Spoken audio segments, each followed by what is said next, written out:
રામ સીતારામ બધાને તમારા નવા વ્લોગમાં હાર્દિક સ્વાગત છે। અત્યારમાં થઈ ગઈ છે સવાર, તો આપણે પહેલાં સરસ મજાના નાહી લીધું છે।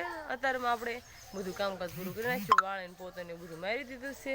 અને એલ જો તો અત્યારમાં કંઈ સૂરજ ઉગ્યા નથી, તો એલ મગને વાહરવા ફૂંકવી દીધા છે। અને આટલા બધા જો કપડાં પણ ધોઈ નાખ્યા છે। આ બધા જો કપડાં ધોઈ નાખ્યા છે, તો આપણે વાડીએ જવાનું છે, તો આપણે વાડીએ જવા દેવી। ફાઇનલી આપણે જો વાડીએ આવી ગયા છીએ। ગુવાર ઉતારવાનો છે થોડોક, તો શાક આડું ગુવાર ઉતારવાનો છે ને આટલું મારું પાસે જો લાઇટ આવી ગઈ છે, તો ફુવારા પદ્ધતિ જો શરૂ થઈ ગઈ છે। માંડવીમાં પાણી પાવાનું એટલે મારા પાસે ફુવારા શરૂ કરી દીધા। અત્યારે 9 વાગે લાઇટ આવે છે। અને થોડાક મગ ઉતારવાના હતા, તો એટલે થોડાક મગ ઉતારીને છે, અને એટલે બધા જો સોળી ઉતારીને હાલ્યા આવે છે। તો હવે આપણે જો ગુવાર ઉતારવાનો છે, તો ઉતારી લેવી। થોડોક ઉતારવાનો છે, તો ઉતારી લેવી। તો ફુવારા પદ્ધતિ જો શરૂ કરી નાખી છે, અને ફુવારા જો મસ્તીના થાય છે। અત્યારમાં વાદળછાયું વાતાવરણ થઈ ગયું છે, એટલે મારો પાસે મગ ઉતારવા છે થોડાક, તો આપણે જો એટલી એક થેલી મગ ઉતારી નાખ્યા છે। આ બધા ગુવાર ઉતારે છે ને હું જો એટલે ગુવાર ઉતારીને વી આવી, અને 2-3 સીપડા લઈને વી આવી છે। તો હવે આપણે ઘરે જવા દેવી। તો હવે ઘરે જવા દેવી, ટ્રેક્ટર લઈને આવ્યા છીએ આપણે। તો હાલો બળદ બાંધ્યા છે, અને મારી બેનની નીર વાળવા જઈએ છીએ, તો નીર નાખી દઈશે। અને પછી આપણે જો ટ્રેક્ટર લઈને આવ્યા છે, બેનની એક્ટિવા લઈને પછી આપણે ઘરે જવા દઈશું। આપણે વાડીથી ઘરે વી આવ્યા છીએ, અને રસોઈનો ટાઈમ પણ થઈ ગયો છે, અને બાજુ બધા રસોઈ બનાવી રહ્યા છે।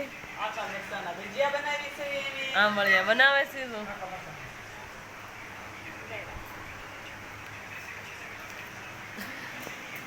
તો હમણાં રસોઈ બની જાય એટલે પછી આપણે જમી લઈશું।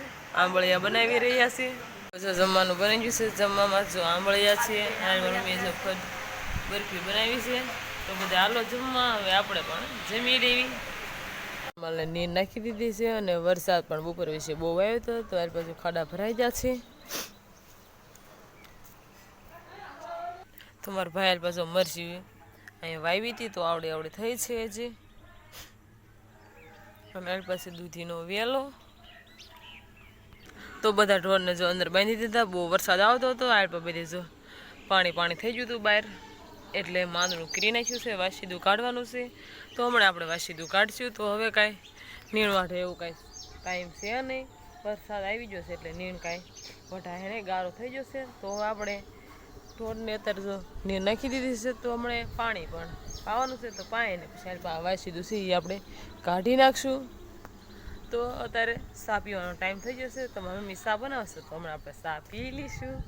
જો ચા બની જશે ને હવે ચા પીવા માંડીશું, તો હવે આપણે પણ ચા પી લેવી। અમારી બેનની જો વિયાઈ જશે, વાચ્યાવાળા બેન વિયાઈ જશે, અને અમારી ભાણીઓ પણ વિયાઈ જશે। તો હવામાં સૂનું લાગી રહ્યું છે। કાલે મારે પણ જવાનું છે અમરેજ, અમારા મોટા બેન છે એ પણ કાલે જવાના છે। તો અત્યારે જો સાંજ થઈ ગઈ છે, અને જો વરસાદ ચાલુ થઈ જશે પાછો, કોક સાટા આવવા માંડ્યા છે।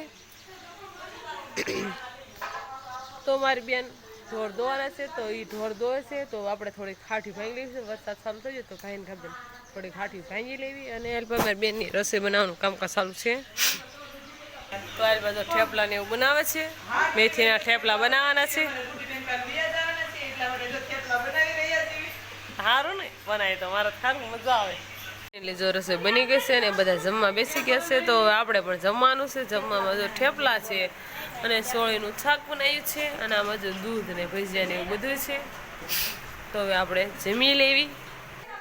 તો હવે આપણે પણ જમી લેવી। તો આજનો દિવસ કાંક આપણે આવરીએ, કોમેન્ટમાં કહેજો કે કેવો લાગ્યો, પસંદ લાગ્યો તો લાઈક, શેર અને સબસ્ક્રાઈબ કરી નાખજો।